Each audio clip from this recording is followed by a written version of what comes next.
Is it audible now?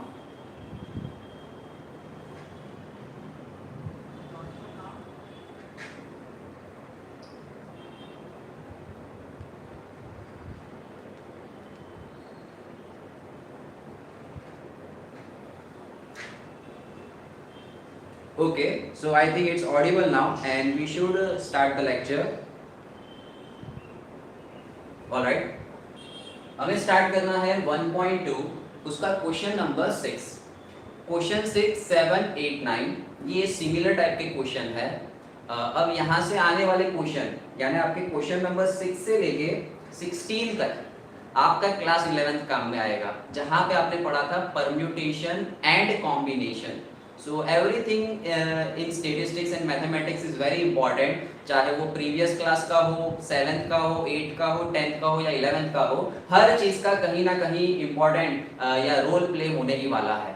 So permutation क्योंकि हमारे चारों क्वेश्चन में आने वाला है, तो एक क्विक ग्लिम्स देख लेते हैं परम्यूटेशन की. शैल वी एक बार परम्यूटेशन को रिवाइज कर ले 2-3 मिनट तक, तब तक दूसरे स्टूडेंट्स जो ज्वाइन होना चाहते हैं वो ज्वाइन हो जाएंगे. Okay, hi hi hi hi sir, hi hi. Okay, hi to everyone, hello to everyone.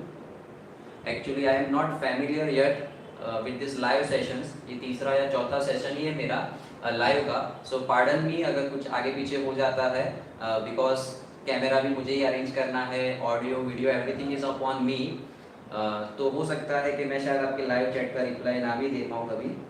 Hello hello Maheshwari दिसेल, हाय, हेलो. देन शेरल हॉकी, hi sir. Then Jagriti, hello. Hello everyone, hello. Hi hello करते हैं लेक्चर के and में. फिलहाल lecture हमारा important है. क्वेश्चन नंबर 6 से स्टार्ट कर लेते हैं. Okay, we are starting with question number 6. 6, 7, 8, 9 आपके परम्यूटेशन पे डिपेंड करता है, और 10, 11, 12, 13, 14, 15, 16 ये क्वेश्चन डिपेंड करते हैं कॉम्बिनेशन पे. तो परम्यूटेशन को आज करते हैं, कॉम्बिनेशन नेक्स्ट लेक्चर में, और उसके बाद के लेक्चर में एक्सरसाइज कंप्लीट कर देंगे. और 1.2 स्टूडेंट ये सबसे इंपॉर्टेंट, सबसे इजी और एग्जाम में सबसे ज़्यादा पूछाने वाली यही एक्सरसाइज है. तो 1.2 के क्वेश्चंस बहुत ज़्यादा इंपॉर्टेंट है. हाँ, इजी भी है, ट्रिकी भी है और इम्पॉर्टेंट भी है. तो ध्यान देना यहाँ पे. We are starting with permutation and combination. Just quick 2 minute का रिवीजन कर लेते हैं. परम्यूटेशन का मतलब होता है कि आप कुछ दी हुई चीज़ों को कितने वेज में अरेंज कर सकते हो, उसको कहते हैं हम परम्यूटेशन. आपको गिवन 5 लोग दिए हैं, there are 5 people standing in front of you, और उनको आपको अलग अलग 3 तरीके से अरेंज करना है, 4 तरीके से अरेंज करना है. So that arrangement that is related to permutation. In how many ways n number of things can be arranged in r ways. N number of things we need to arrange them in r different position. आपके पास for example 3 place है, 3 position है, और आपके पास 5 people है. आप उनको यहाँ पे अलग अलग तरीकों से अरेंज करना चाहते हैं. So you will apply permutation. Permutation की एक ही फॉर्मूला है, NPR is equals to n factorial upon n minus r factorial. I hope so आपको ये टॉपिक 11th में आ चुका है, क्योंकि ये सिर्फ हमारे न्यूमेरिकल्स के लिए यूज में होने वाली एक मेथड है. तो मैं पूरा परम्यूटेशन भी पढ़ाना आपको नहीं बैठूंगा, वरना क्लास 11th का लेक्चर स्टार्ट हो जाएगा. हमारे लेक्चर में क्या क्या यूज में आने वाला है, ये formula NPR is n factorial upon n minus r factorial. It means question में जहां भी सपोज ऐसा कुछ आ गया 5p2, कहीं पे ऐसा कुछ आया, तो डायरेक्टली आप लिख दोगे 5 फैक्टोरियल अपॉन 5 माइनस 2 होता है 3 फैक्टोरियल. क्लियर. कहीं पे ऐसा मिल गया 7p3, तो directly 7 factorial upon 3 factorial. Now जिन स्टूडेंट को ये नहीं पता कि फैक्टोरियल को कैसे सॉल्व करना है, फैक्टोरियल को एक एक ऑर्डर डिक्रीज करके मल्टीप्लाई करना है. अगर मैं बात करूं 5 फैक्टोरियल की, तो 5 फैक्टोरियल होगा 5 इंटू 4 इंटू 3 इंटू 2 इंटू 1. इसको आप अगर मल्टीप्लाई कर तो आंसर आएगा 120. So 5 factorial will be equals to 120. कोई पूछता है 3 फैक्टोरियल, तो 3 फैक्टोरियल होगा 3 into 2 into 1 that is 6. So I hope so आपको फैक्टोरियल को कैसे सॉल्व करना है वो क्लियर हो गया. परम्यूटेशन की एक ही फॉर्मूला है NPR n factorial upon n minus r factorial. Learn करने के लिए लर्न करनी है, प्रैक्टिकली क्या करना है, जो भी आपको दिया हुआ है 7 तो 7 ऊपर और नीचे, सॉरी यहाँ मैंने मिस्टेक कर दी, 7 माइनस 3 4 फैक्टोरियल, सबट्रैक्शन ले लेना है दोनों का, 7 माइनस 3 4 फैक्टोरियल एंड आपका जो परम्यूटेशन का क्वेश्चन है सॉल्व हो जाएगा। ओके, ये दो चीज आपको अच्छे से याद रखनी है क्योंकि अभी हमारे लेक्चर में आने वाली है। जो स्टूडेंट्स मेरे पास ऑलरेडी 11th में पढ़ चुके क्लासेस पे, उनको पता है कि ये बहुत ही इंपॉर्टेंट है, हर जगह पे आप ये अप्लाई करने नहीं बैठ सकते हो, तो कहीं कहीं पे ये चीजें बहुत इंपॉर्टेंट है। क्या कहता है ये, NPN is n factorial, NP1 is equals to n, ये दो चीजें आपको याद रखनी है। ओके, इसको अप्लाई कैसे करना है, आपको कहीं भी ऐसा दिख जाए 5P5, आप तुरंत ही ले लोगे 5 फैक्टोरियल। ओके, चलो इसका एक और एग्जांपल ले लेते हैं, आपको ऐसा दिख जाए कहीं पे 8P8, यानी दोनों नंबर सेम है परम्यूटेशन में, तो आंसर होगा 8 फैक्टोरियल। आपको कहीं ऐसा दिख जाता है 2P2, तो आंसर होगा 2 फैक्टोरियल। सो ये वाला rule clear, NPN is n factorial. अच्छा, अगर आपको कहीं ऐसा दिख जाता है कि नंबर उसका permutation with respect to 1, so 5P1 होगा 5। इन द सेम वे अगर आपको देते हैं 6P1 तो वो होगा 6, आपको दे देते हैं 100P1 तो वो होगा 100। ये दो रूल्स आपको याद रखने हैं, ठीक है, ये तो एकदम इजी रूल है दैट NP0 वो तो 1 ही आने वाला है। किसी का भी परम्यूटेशन 0 के रिस्पेक्ट में करते हो, means n number of things that needs to be arranged in 0 position, permutation का आंसर आएगा 1। So am I clear, this all things are clear to you, किस तरीके से परम्यूटेशन का हम यूज करने वाले हैं। जिन स्टूडेंट्स को आता है बहुत ही अच्छी बात है, आना भी चाहिए आप लोगों को, और जिन लोगों को नहीं आता उनके लिए एक क्विक रिवीजन था। Any doubt in this thing now?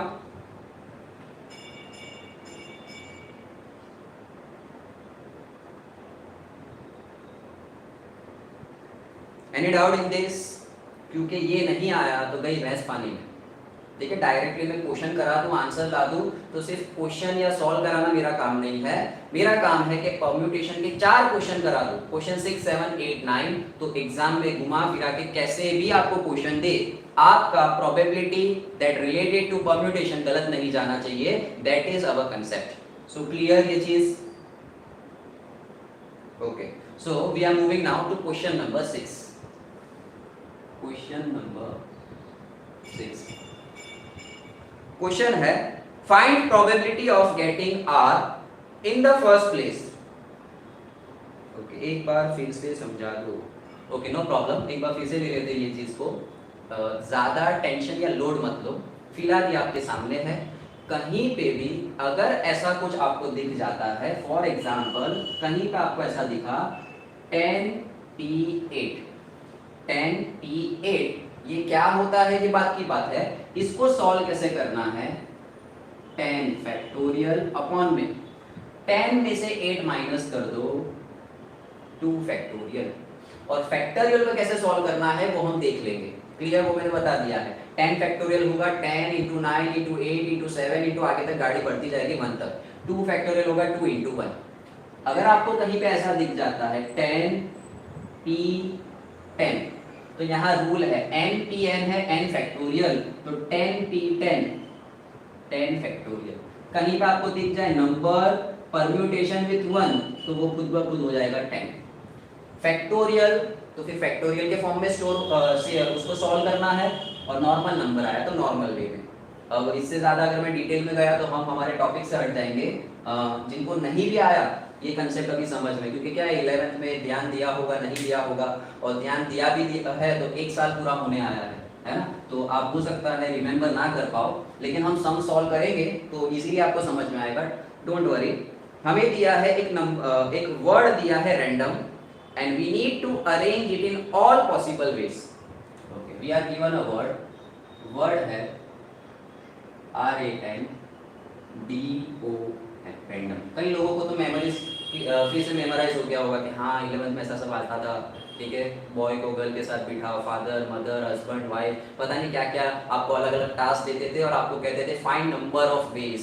तो यही चीज यहाँ पे है, वो कहता है रैंडम, ये एक वर्ड है, इस वर्ड को आपको अरेंज करना है, arrange in all possible veg. तो अगर वो रैंडम वर्ड को आपको अरेंज करना है, सो टोटल पॉसिबल वेज, जिसको मैं कह देता हूं थोड़ी देर के लिए एन। याद है ना हमारा कंसेप्ट क्या है? Probability, equi probable event, m by n। कल वाले क्वेश्चन ही कर रहे हैं, फॉर्मूला तो अभी वही है, probability is equals to m by n, possible outcome of element upon total outcomes of the experiment. तो पहले टोटल पॉसिबल वेज निकाल लिए, total possible outcome of arranging this word random. चलो, रैंडम में कितने लेटर्स है? 1 2 3 4 5 6। तो मेरे पास 6 लेटर्स है, उनको मुझे अरेंज करना है। अरेंज है इसलिए परम्यूटेशन का सिंबल, अगर कहा होता सिलेक्ट करो तो कॉम्बिनेशन का सिंबल लेता मैं। तो 6p, इनको कितनी प्लेस पे मैं अरेंज कर सकता हूं? 6 प्लेस पे। तो 6 elements that needs to be arranged in 6 place. ये हो गया 6p6। 6p6 कैसे आया? 6 एलिमेंट्स को अरेंज करना है 6 प्लेस में, तो हो गया 6p6। ओके, अगर 6 एलिमेंट्स होते और उनको 5 जगह पे अरेंज करना होता तो 6p5। ऊपर वाला n होता है कितनी चीजें है, कितनी थिंग्स है, और r होता है कितनी पोजीशन अवेलेबल है, और ये मिलता है आपको उनका अरेंज करने का तरीका। ओके, सो 6p6 वो हो जाता है 6 फैक्टोरियल। देखो आया, हेल्प हुआ, इस चीज का यहाँ काम आया। 6p6 डायरेक्ट पता चल गया 6 फैक्टोरियल, और 6 फैक्टोरियल होता है 720। कर लेना आप count, 6 into 5 into 4 into 3 into 2 into 1, तो हमें n मिल गया 720। तो हमने अभी n ढूंढा, अब मेन टास्क चालू होगा। अब फाइंड करना है m। क्या फाइंड करना है आपको? m। ओके, हमें क्वेश्चन में कंडीशन दी है, ये तो मैंने सारे पॉसिबल वेज निकाले। रैंडम वर्ड को अरेंज करने के लिए सारे पॉसिबल वेज है 720। मैं इस वर्ड को 720 तरीके से अरेंज कर सकता हूं, लेकिन मुझे कहा है कि ऐसे अरेंज करो कि R और M ये एक ही जगह पे, यहीं पे रहने चाहिए। R स्टार्टिंग में आना चाहिए, M एंडिंग में आना चाहिए। R M को अदली बदली भी नहीं कर सकते, ऐसा नहीं कि यहाँ M यहाँ R, ऐसा नहीं। R और M फिक्स। तो स्टूडेंट, आपके पास कितनी चीजें हैं? ये 2 चीज हो गई, इनको आपको अरेंज करना है। तो R और M के लिए सिर्फ एक ही तरीका हुआ। R और M वो दोनों को अगर मैं अभी एक यूनिट मान लूं, क्योंकि दोनों एक ही पोजीशन पे बैठ रहे हैं, तो अगर मैं बात करूं, हमें जो कंडीशन दी है उसके लिए एक एलिमेंट ले लेता हूं A। A क्या है? अरेंजिंग इन सच अ वे। अच्छा, यहाँ पे आप कंप्लीट कर लेना, किस वे में? कि R एंड M वो फिक्स रहते हैं एट द एंड्स। R और M को फिक्स रखना है। तो स्टूडेंट, R और M उनको अरेंज करने का एक ही तरीका है। R यहाँ पे रहेगा, M यहाँ पे रहेगा, और कोई तो तरीका नहीं है। तो हम उसको कहेंगे 1p1। कितनी पोजीशन है? अभी थोड़ी देर के लिए R और M को एक ही यूनिट मान लो, एक ही है ना, वो एक ही जगह पे रहने वाले हैं। आप उसको अदली बदली नहीं कर सकते हो। अगर अदली बदली कर सकते तो आगे और रूल बढ़ता। फिलहाल इसको अरेंज करने का एक ही तरीका है, R यहाँ पे रहेगा, M यहाँ पे रहेगा। तो अगर मैं M की बात करूं तो आएगा 1p1। चलो, अब बचे 4 elements A N D O। तो इनको मैं कितने तरीके से अरेंज कर सकता हूं? तो ये वाला रूल अप्लाई कर दो। कितने एलिमेंट्स को अरेंज करना है? 4 एलिमेंट्स को। कितनी पोजीशन पे अरेंज करना है? 4 पोजीशन पे अरेंज करना है। तो इन 4 लेटर्स को मैं कितने वेज में अरेंज कर सकता हूं? 4 वेज में अरेंज कर सकता हूं। अच्छा, तो एक अरेंजमेंट मैंने किया R और M का, जिसका आंसर आया 1p1। एक अरेंजमेंट किया मैंने इसका 4p4। मुझे दोनों को करना है, दिस एंड दिस। मुझे 1p 1b लेना है अरेंजमेंट में और ये भी लेना है, तो आपका फिर से 11th स्टैंडर्ड वहां पे रूल है कि परम्यूटेशन में जब आपको कोई चीज a और b है तो आप वहां पे एडिशन लोगे, और a एंड b है तो मल्टीप्लिकेशन लोगे। तो परम्यूटेशन का मल्टीप्लिकेशन लॉ क्या कहता है, आपको इनको अरेंज करना है, दोनों को अरेंज करना है, यस हमें इसको भी करना है एंड इसको भी करना है, तो बीच में आ जाएगा मल्टीप्लिकेशन का symbol. Clear? Any doubt clear? Okay good, कई स्टूडेंट्स के आंसर भी आने लगे, good Jagriti. Okay now this is equals to 1p1, ये फॉर्मूला बार बार आने वाली है, दिस वन 1p1 हो जाएगा 1 फैक्टोरियल इनटू 4p4 हो जाएगा 4 फैक्टोरियल। अच्छा 4 फैक्टोरियल कितना होगा 24, 4 3 जा 12 2 जा 24, सो 4 फैक्टोरियल का आंसर आएगा 24। स्टूडेंट याद ही रखो 1 फैक्टोरियल 1, 2 फैक्टोरियल 2, 3 फैक्टोरियल 3 2 जा 6, 6 4 जा 24, 24 5 जा 120, 126 जा 720, 727 जा 5040, एटलीस्ट 7 तक तो लर्न रख सकते हो ना। 1 factorial 1, 2 factorial 2, 3 factorial 6, 4 factorial 24, 5 factorial 120, 6 factorial 720, 7 factorial 5040। इसमें कोई रॉकेट साइंस नहीं है। 1 फिर 2 1 जा 2, 2 3 जा 6, 6 4 जा 24, 24 5 जा 120, 126 जा 720, 727 जा 5040। हो सके तो ये वैल्यूज लर्न करके रखना ताकि एग्जाम में फिर साइड पे वापस कैलसी से कैलकुलेट ना करना पड़े। कैलकुलेटर तो है आपके पास बट हो सके इतना ज़्यादा माइंड यूज करो आप।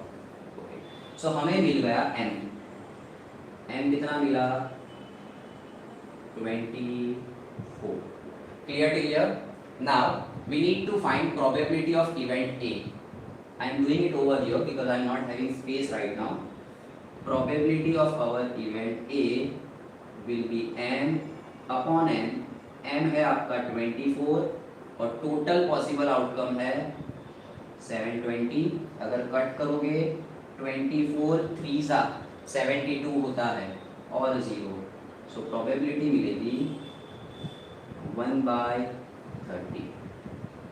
तो probability of arranging our word random, सिर्फ रैंडम वर्ड को अरेंज करना है किस तरीके से कि r और n एक एंड पे फिक्स हो जाने चाहिए, तो वो है 1/30।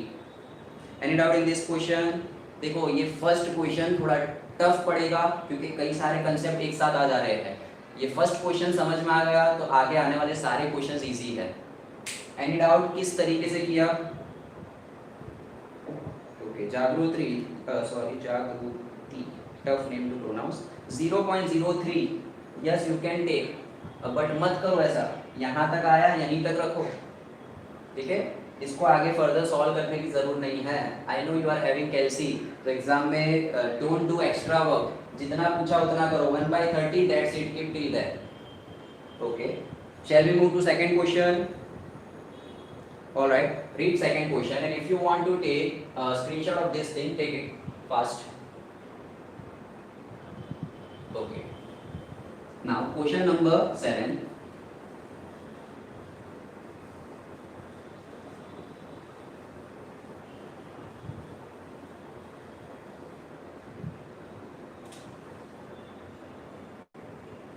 Question 7. सीधा क्वेश्चन में जो दिया है ना मेन मुद्दे पे आ जाना हमेशा। Find possible ways of arranging orange. Okay. Orange word हमें दिया हुआ है O R A N G E। तो पहले तो क्या करो, जो वर्ड दिया है उसके टोटल पॉसिबल आउटकम आपको फाइंड करने ही करने हैं प्रोबेबिलिटी में। तो टोटल पॉसिबल आउटकम फाइंड कर लो। Total possible outcomes of arranging given word in all the ways, हर तरीके से ट्राई करेंगे। तो ऑरेंज में 1 2 3 4 5 6, देयर आर 6 लेटर्स और पोजीशन भी 6 है। 6 चीज़ों को 6 अलग अलग जगह पे आगे पीछे आपको करना है, अरेंज करना है। तो n आएगा 6p6 that is 6 factorial that is 720। Now हमें फाइंड क्या करना है, हम एक इवेंट ले लेते हैं, एक इवेंट ए क्या ले लेते हैं, arranging orange in such a way that vowels in the first, third and sixth place. Condition क्या कहता है, इस तरीके से अरेंज करो कि फर्स्ट, थर्ड और सिक्स्थ प्लेस उसमें वोवेल्स आने चाहिए। वोवेल्स यानी ए ई आई ओ यू, आपके स्पेलिंग में जितने भी वोवेल्स है वो fix first position, third position और सिक्स्थ पोजीशन पे आने चाहिए। So first, second, third, fourth, fifth, sixth. So this is your third position and this is your sixth position. तो इसको मैं फिक्स कर देता हूँ कि ये एक, ये दूसरा और ये थर्ड। इन तीनों पे सिर्फ वोवेल्स ही आ सकते हैं, वोवेल्स के अलावा कुछ भी नहीं आना चाहिए। तो स्टूडेंट इनको अरेंज करने के लिए इवेंट ले लिया। इवेंट को अब आप पूरा नाम, आई होप सो आप इतना तो लिख लोगे, that we are arranging word orange such that, मैं आधे अधूरे में लिखता हूँ, सच दैट, कंप्लीट आप कर लेना, please complete this things. Exam में ऐसा मैं जिस तरीके से लिख रहा हूँ ऐसे मत लिखना, बिकॉज मुझे आपको एक्सप्लेन भी करना है और सॉल्व भी करना है, ठीक है। तो सॉल्यूशन थोड़ा बेटर प्रेजेंटेशन में करना है, such that vowels comes at, complete कर लेना, first, third and sixth, ORANGE, इसमें फर्स्ट, थर्ड और सिक्स्थ पोजीशन पे आपके वोवेल्स आने चाहिए। अब स्टूडेंट इनको मुझे अरेंज करना है, तो मुझे फाइंड करना है total possible ways of arranging them, total possible ways m is equals to, चलो ये तीन चीज़ों को अरेंज करना है। पहले तो कितने एलिमेंट्स है, लेटर्स है 3, और उनको मैं अरेंज भी कितने तरीके से कर सकता हूँ, 3 तरीके से। कैसे 3 तरीके से, सोचो, 3 एलिमेंट्स है, 3 लेटर है और प्लेसेस भी कितनी है, 3।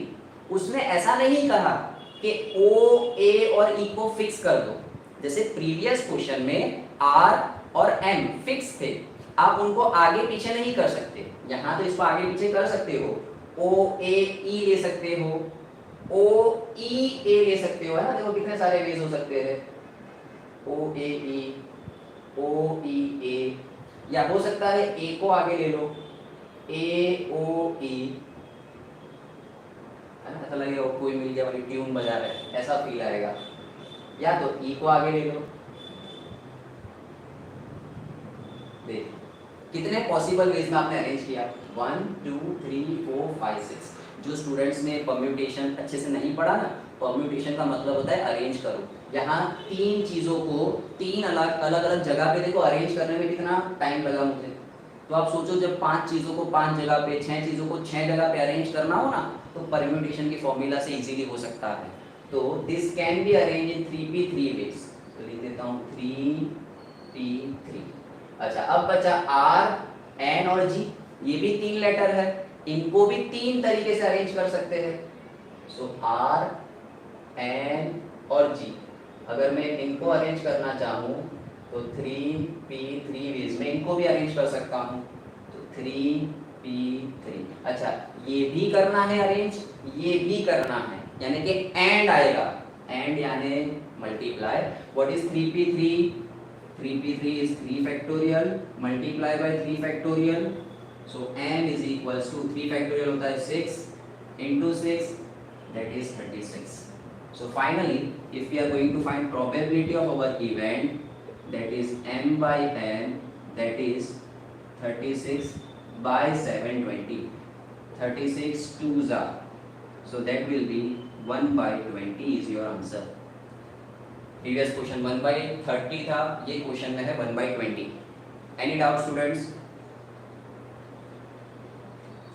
Okay, good, it's very nice कि students are participating in such a live chat. अच्छा लगता है, ऐसा फील होता है कि एक्चुअल में हम आमने सामने पढ़ा रहे हैं आप लोगों को।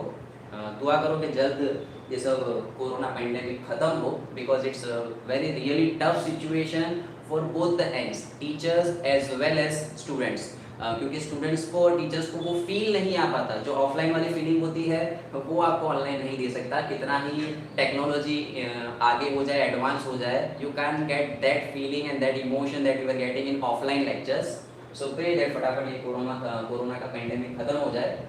इसका स्क्रीनशॉट ले लो, आपको लेना हो, और अगर इसमें कोई डाउट हो तो पूछ लो। If any doubt in this question,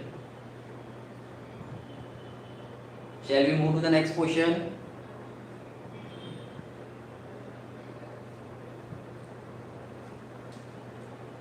okay,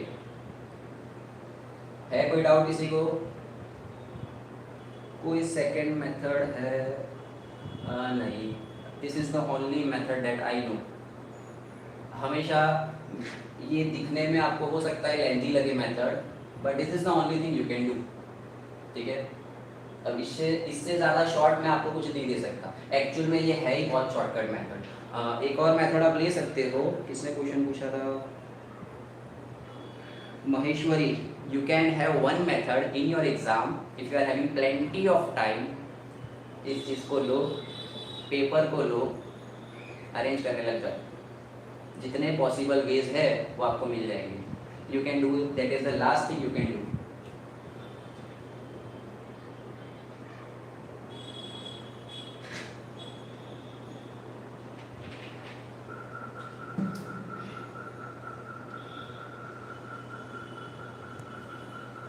ठीक है, don't mind it, it was just for having some funny moments.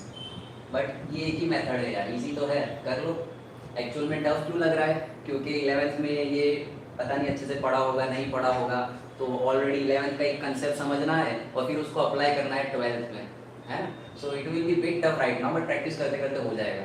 अभी तो नेक्स्ट लेक्चर में कॉम्बिनेशन आएगा, और कॉम्बिनेशन के आते ही परम्यूटेशन भूल जाओगे आप, क्योंकि कॉम्बिनेशन के रूल्स थोड़े अलग हो जाते हैं। कॉम्बिनेशन में n factorial upon n minus r factorial into r factorial आएगा। नेक्स्ट लेक्चर जिन लोगों को अच्छे से समझना हो वो कॉम्बिनेशन की टॉपिक रिवाइज करके रखना, तो बहुत ही इजी रहेगी आपके लिए।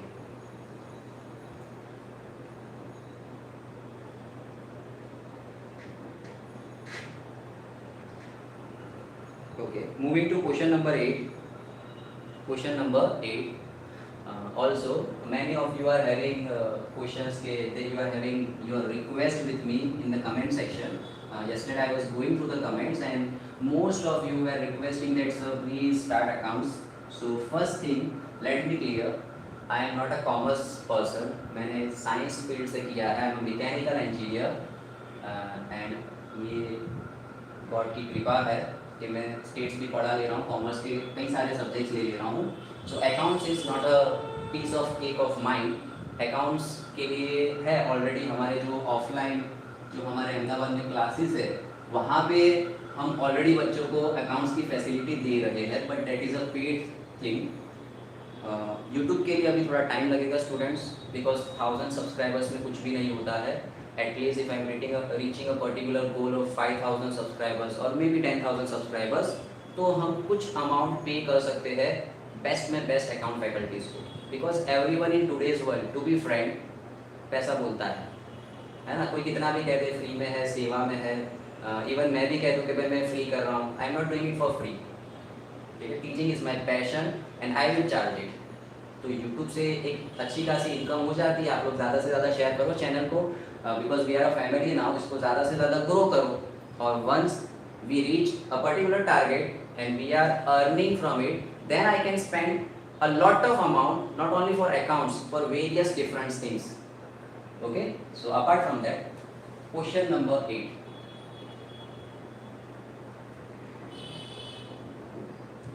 आएगा अकाउंट भी आएगा, डोंट वरी। ओके, एक कमेंट तो मुझे एक रिक्वेस्ट आई थी डीएम पे कि सर आप ही पढ़ा दो मैं अकाउंट्स, ऐसे 2-3 आए थे रिक्वेस्ट। तो मैंने उनको कहा भी, समझाया अभी कि अकाउंट्स में नहीं पढ़ा सकता हूँ, मुझे आता ही नहीं है। क्योंकि सर सीख लो ना। So just a funny thing, सीख लूँगा मैं, उसको भी सीख लूँगा। इट मीन सारा सब कुछ मैं ही पढ़ा दूँगा, किसी के लिए कुछ रखना ही नहीं है। स्टेट भी पढ़ा दो, अकाउंट भी पढ़ा दो, इको भी, ये साइंस के सब्जेक्ट। सो आता है, ऐसा होता है। बिफोर यूट्यूब में ऐसा सोचता था कि यूट्यूब वाली लाइफ क्या होगी, बट आज ऐसा फील होता है कि मैं कई सारे ऐसे स्टूडेंट्स से, मेरे सब्सक्राइबर्स हैं जिनको मैं रिप्लाई नहीं दे पाता। सो पार्डन मी, जितना होता है मैं रिप्लाई दे रहा हूँ आप लोगों को। Question number 8, 5 members of a family, family के 5 मेंबर्स है, husband, wife, 3 children are randomly selected. बार बार लाइव चैट क्यों चली जा रही है? Okay okay, 5 members, husband, wife, and there are 3 children, C1, C2, C3। एक फैमिली में ये 5 लोग हैं, हस्बैंड है, वाइफ है और 3 चिल्ड्रन है। उनको अरेंज करना है आपको, कर देते हुए अरेंज, 5 चीजों को अरेंज करना है student. So total possible ways of, लिख लोगे आप लोग, कंप्लीट कर लोगे इसको तो डायरेक्टली मैं मुद्दे पे आ जाऊँ। n इज इक्वल्स टू 5 चीज है, 5 लोगों को 5 जगह पे अरेंज करना है। 5 दैट इज 5 फैक्टोरियल और 5 फैक्टोरियल होता है 120। So total number of possible ways मिल गए 120। अब हमें क्या कहा है, ये तो कर सकते हैं, करने के लिए आपको ये नहीं करना है, आपको ना को करना, आपको क्या करना है, इस तरीके से अरेंज करो दैट हस्बैंड एंड वाइफ वो आजू बाजू में आते हैं, husband and wife are seated in front of each other. यानी इस तरीके से अरेंज करना है कि हस्बैंड और वाइफ आजू बाजू में हो। ये 3 आगे पीछे हो जाते हैं चलेगा, C1 को यहाँ ले लो, C3 को यहाँ ले लो, लेकिन हस्बैंड वाइफ को कहीं भी करो, उनको जोड़ी में रखो। तो क्या करो, हस्बैंड वाइफ को बांध दो, इमेजिन है ना, उनका ऐसे भी एक ही बंधन होता है, दे आर 1 यूनिट, ठीक है। तो हमने यहाँ पे ऐसा इमेजिन किया कि हस्बैंड और वाइफ एक ही यूनिट है फिलहाल। तो देखो स्टूडेंट, अब कितने लोग हो गए, ये जो इस टाइप के क्वेश्चन है ना, इसमें स्टूडेंट्स कंफ्यूज हो जाते हैं। कर तो लेते हैं सॉल्व, समझ भी लेते हैं, अब समझेंगे क्या, 4 बार 5 बार एक सम कर लो तो रट्टा हो जाता है, बट उसको अच्छे से लॉजिकली समझो। पहले थे 5, ठीक है, वो था ना धमाल में आदि मानव, तो एक ही यूनिट है, इसको मैंने एक ही यूनिट कर दिया। तो अब ऐसा समझना हस्बैंड वाइफ एक ही यूनिट है। तो अगर मैं एक इवेंट दे दूं ए, दैट अरेंजिंग, पूरा क्वेश्चन लिख लेना, such that husband and wife are seated near each other, तो n इज इक्वल्स टू, पहले मैं इनको अरेंज करता हूं। तो देखो एक, ये दूसरा और तीसरा, चौथा, कितने लोग हैं, 4 लोग हैं। तो 4 लोगों को कितनी पोजीशन है, 1 2 3 4 पोजीशन पे अरेंज करना है। ऊपर मैंने 5 की 5 क्यों लिया था, क्योंकि तब हस्बैंड वाइफ एक यूनिट नहीं थे, आदि मानव नहीं थे वो, ठीक है। थोड़ी देर बाद इन्होंने धमाल पिक्चर देखी और एक ही यूनिट हो गए, तो इनको मैंने एक ही यूनिट माना। तो 4 लोगों को अरेंज करना है, कितनी पोजीशन पे, 4 पोजीशन पे, तो 4p4। अच्छा, और एक चीज भी हो सकती है, उन्होंने कहा है हस्बैंड वाइफ को आजू बाजू में बैठना है, ऐसा तो नहीं कहा कि पहले हस्बैंड फिर वाइफ। तो इस चीज को ऐसे भी तो लिख सकते थे कि वाइफ पहले हस्बैंड बाद में, ये ऐसा का ऐसा इनको अरेंज कर सकते थे। तो इनका अंदर अंदर परम्यूटेशन हो सकता है, इनको अंदर अंदर अरेंज कर सकते हैं। कैसे अरेंज कर सकते हैं, तो ये भी अंदर अंदर एक तरीके से अरेंज हो सकते हैं 1p1, ठीक है, ये भी तो अंदर अंदर अरेंज हो सकते हैं 1p1 तरीके से। So we can say that अगर आपको इसको अरेंज करना है तो स्टूडेंट कितने लोग हैं, 2 लोग हैं। ओके, वो 2 लोगों को अरेंज कितने वे में करना है, 2 तरीके से। तो 2p2, तो मल्टीप्लाई में ले लेंगे हम 2p2, दैट्स इट। ये समझ में आया इतना, कैसे 2p2 आया, ये तो इजी था कि भाई 4 लोग हैं तो 4p4। अब यहाँ पे हस्बैंड और वाइफ को आप कितने वे में अरेंज कर सकते हो, अरे यहीं पे नॉर्मल लॉजिक सोचो ना, या तो हस्बैंड वाइफ होगा या तो वाइफ हस्बैंड, कितने वेज में अरेंज कर सकते हो, 2 वेज। तो 2 वेज के लिए 2p2। अब आगे करो इसको सॉल्व, तो होगा 4 factorial into 2 factorial.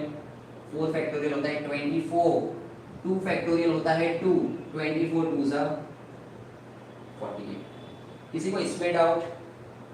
Okay good, answer आने लगे, m is 48। अच्छा, very good. Now we are finding probability of event A, that is m by n। m कितना है, ये रहा 48, और टोटल कितने थे 120। कटिंग करते हैं, 12 10 ज़ा 12 4 ज़ा 2 2 सा 2 5 सा, तो ए की प्रोबेबिलिटी मिल गई 2/5। पूरा सम में अच्छे से करा रहा हूँ, लॉजिक आपको बता रहा हूँ, कंसेप्ट आपको समझा रहा हूँ, बट मैं थोड़ा सा लेजी हूँ, टाइम भी नहीं है, तो ये सब फॉर्मेलिटी में नहीं कर रहा हूँ। ठीक है, तो इस फॉर्मेलिटी को आप कर लेना अच्छे से। प्रेजेंटेशन कैसे करना है, इवेंट को नाम कैसे देना है, स्क्रीनशॉट ले लो and we will move to question number 9। Okay, taken the screenshot. तो let us move to question number 9, last question आज का।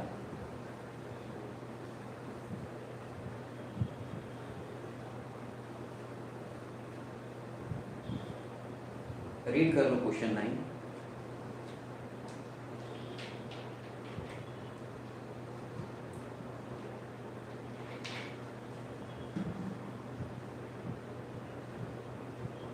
Question number 9.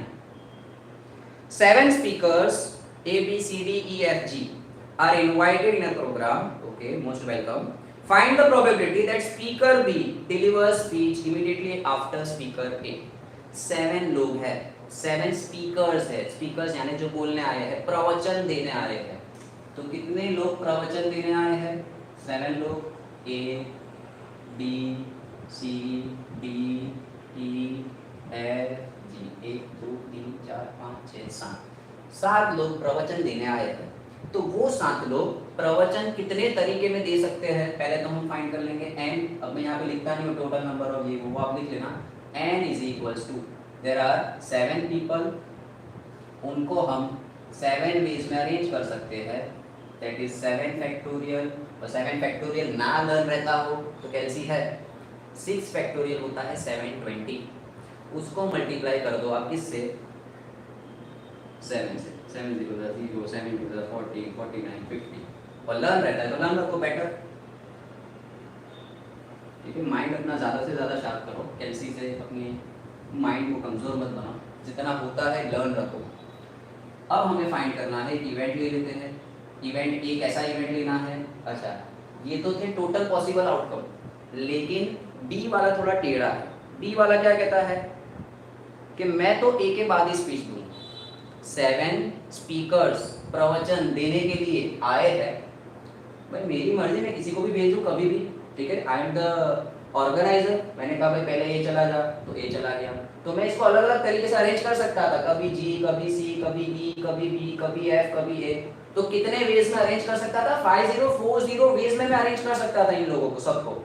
बट बी वाले ने जिद पकड़ ली। क्या जिद पकड़ी, मैं तो ए के बाद ही जाऊंगा, ए जाएगा उसके बाद मेरे को ही भेजना है। यानी भले आप C D E F G सबको भेजो, ए जब जाएगा ना मैं उसके बाद ही जाऊंगा। अगर ए पहला जाएगा तो मैं दूसरा, ए दूसरा जाएगा तो मैं तीसरा। तो इसने जिद पकड़ ली है कि मुझे किसके बाद भेजना, ए के बाद। तो क्या मैं इन दोनों की जोड़ी बना दूं, है ना, आदि मानव 1 यूनिट। तो अब ए क्या है, that b is speaking just after a. तो ये 1 यूनिट हो गया। चलो सोच के बताओ एम कितना आएगा, अब तो आना चाहिए। 6p6, हाँ सही है, 66 तो आएगा ही आएगा। और मल्टीप्लाई में क्या डालूं, मल्टीप्लाई में क्या डालूं, मल्टीप्लाई में 2p2 डालूं या 1p1 डालूं, सोच के बताओ।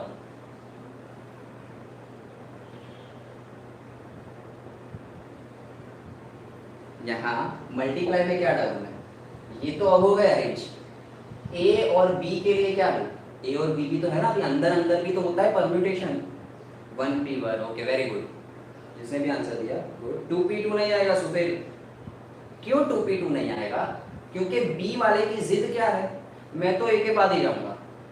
तो यहाँ फिक्स हो गई पोजीशन कि ए और बी में ए हमेशा पहले रहेगा, बी हमेशा बाद में। कंडीशन ऐसी होती कि ए बी अल्टरनेटली जाएंगे, एक दूसरे के बाद में जाएंगे। यानी अगर बी गया तो ए जाएगा, या ए गया तो बी जाएगा, उस केस में 2p2। बट यहाँ पे वो क्या कह रहा है कि ए के जस्ट नेक्स्ट बी जाएगा, तो इनकी अंदर अंदर पोजीशन फिक्स है, ए की पोजीशन है ए के बाद बी, बी के बाद ए नहीं हो सकता है। इसके पहले वाला question husband wife, wife husband possible था, क्योंकि हमें कोई फिक्स नहीं बताया था कि पहले किसको रखना है बाद में किसको। तो समझे क्यों 1p1 आएगा। This will be 6 factorial into 1 factorial. Okay, so 6 factorial कितना आएगा 720 और p of a will be m by n. और कुछ लोग अभी पूछ लेते कि सेकंड मेथड शॉर्टकट मेथड, कई सारे शॉर्टकट होते हैं कैलकुलेशन में. जैसे कई सारे स्टूडेंट 720 से डिवाइड करेंगे 5040, आप ये भी कर सकते हो 720 5040, फिर इसको आपको कटिंग तो हाथ से ही करनी पड़ेगी ना, कैलसी तो आपको डिवाइड करके पॉइंट में आंसर देगा, तो इसको कट करना थोड़ा टफ होगा. तो यहाँ थोड़ा अपना शॉर्टकट लगाओ, अपना माइंड लगाओ, डायरेक्टली ये उठा दो. m की वैल्यू कितनी है 6 फैक्टोरियल इंटू 1 फैक्टोरियल, और टोटल n की वैल्यू कितनी है 7 फैक्टोरियल. अब ध्यान देना हो, ध्यान से, 1 फैक्टोरियल तो 1 होता है, भूल जाओ. क्या मैं 7 फैक्टोरियल को ऐसा लिख सकता हूँ, जिन लोगों को पता है 11th अच्छे से किया है, 7 फैक्टोरियल को आप ऐसा लिख सकते हो 7 इंटू 6 फैक्टोरियल. 8 फैक्टोरियल को आप लिख सकते हो 8 इंटू 7 फैक्टोरियल. तो जहाँ जहाँ पे आपका माइंड ऑटोमेटिकली कहेगा कि यहाँ मैं चीज़ों को सॉर्ट आउट कर सकता हूँ, पिछले क्वेश्चन में ऐसा सब नहीं किया, वहाँ भी अगर कर सकते हो, उसको सॉल्व इजी वे में कर सकते हो तो करो ना, वही आपका शॉर्टकट है. तो 7 फैक्टोरियल तो मैं क्या लिख दूंगा 7 into 6 factorial, 6 factorial 6 factorial cut 1/7. तो अगर आप 720 उसको डिवाइड करते 5040 से, तो भी कट पुट होके 1/7 ही आता, कर लेना. 72 7 सा 504, बट वो करना पड़ता कटिंग. यहाँ देखो एक छोटा सा रूल लगाया और आपका आंसर आ गया. सो प्रोबेबिलिटी मिली हमें 1/7. सो किसी को कोई doubt, any doubt in this question? Screenshot ले लो पहले तो, क्योंकि अब लेक्चर खत्म कर रहे हैं. Any doubt in this question student? Doubt बोलो, डाउट हो तो खत्म करें, वरना इस चीज को. क्वेश्चन नंबर 6 से क्वेश्चन नंबर 9 तक सॉल्व. आई होप सो आप लोगों को समझ में भी आ रहा है अच्छे से. मे बी शायद ऑडियो क्वालिटी थोड़ी 19-20 होगी, because I am not having that costly equipments right now. So हो सकता है ऑडियो में थोड़ी सी प्रॉब्लम हो, बाकी समझ में अच्छे से आ रहा होगा आप लोगों को, ऐसी मैं आशा रखता हूँ. मिलते हैं हमारे नेक्स्ट लेक्चर में. प्रोबेबली कल का लेक्चर भी लाइव होगा, 4 बजे हो सकता है या 6 बजे हो सकता है. Listen students, I am having very tight schedule right now, तो मैं कुछ श्योर नहीं कहता हूँ कि कल लेक्चर कितने बजे होगा. लेक्चर तो होगा, either it will be at 4 or it will be eight 6. तो 4 से 6 बजे तक में कोई भी टाइम पे आप यूट्यूब की नोटिफिकेशन अपनी ऑन रखना, सब्सक्राइब करके बेल आइकन दबा दो, तो then you will get notified. हम बीए का चैप्टर नंबर 2 स्टार्ट कर सकते हैं कल, या फिर इसी चीज़ को आगे कंटिन्यू कर सकते हैं एज यू विश. क्या स्टार्ट करना है?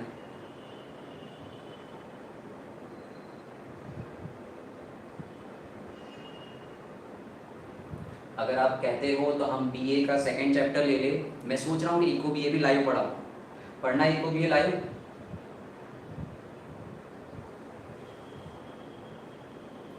नहीं जागृति, डेली लाइव क्लास नहीं होती है, बट अब से होगी. आई एश्योर यू, प्रॉमिस तो नहीं कर सकता, बट आई एश्योर यू, जितने भी स्टूडेंट्स हैं, चाहे मेरे वो एम्बिशन एकेडमी के स्टूडेंट्स हो, यूट्यूब के स्टूडेंट्स हो, वेडनेसडे थर्सडे फ्राइडे सैटरडे तुम्हारे नाम, ठीक है. वेडनेसडे थर्सडे हो सकता है मैं स्टेट्स ले लूँ, फ्राइडे सैटरडे में इको बीए ले लूँ. सो ये 4 दिन प्रॉबेबली आपका लेक्चर होगा. किस समय है वो मैं आपको फिक्स नहीं कह सकता हूँ, but yes Wednesday Thursday Friday Saturday ये आपके लिए है. मंडे ट्यूसडे मेरे 10th और 11th के स्टूडेंट के लिए है.